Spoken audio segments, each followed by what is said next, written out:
পড়াশোনার পাশাপাশি সামাজিক দায়বদ্ধতার কথা মাথায় রেখে উইমেন্স কলেজের এনএসএস ইউনিটের স্বেচ্ছাসেবীরা আজ 23/7/2024 তারিখে লক্ষ্মীনারায়ণ বাড়িচ্যুত এলাকার গৃহহীন হতদরিদ্র মানুষদের হাতে বস্ত্র ও শুকনো খাবার তুলে দেয়। এই কর্মসূচিকে কেন্দ্র করে স্বেচ্ছাসেবীদের মধ্যে ছিল খুব উৎসাহ। সমাতর শুদ্ধবুদ্ধি সম্পন্ন মশল্যগণ উদ্যোগে শোষণগণ স্বেচ্ছাসেবীদের M9 সাধনায় আনিয়েছেন। আগামী দিনেও এই ধরনের কাজকর্ম অব্যাহত থাকবে বলে জানিয়েছেন এনএসএস রমা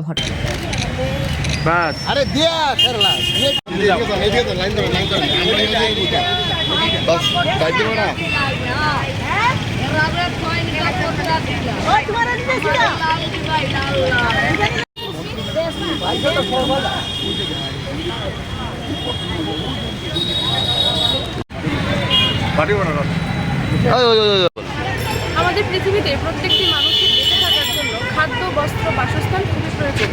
তাই আমরা আজকে উমেন্স কলেজের এনএসএস ইউনিটের তরফ থেকে আমরা প্রত্যেকটি হতদরিদ্র মানুষের কথা মাথায় রেখে লেখাপড়ার পাশাপাশি আমরা সামাজিক দায়বদ্ধতার শিকার হয়ে এবং আমরা সমাজের একজন দায়িত্বশীল নাগরিক হিসাবে আমরা আজকে এই কর্মসূচিটা গ্রহণ করেছি। আমরা চাইবো এই ধরনের কর্মসূচি যেন আগামী দিনে অব্যাহত থাকে।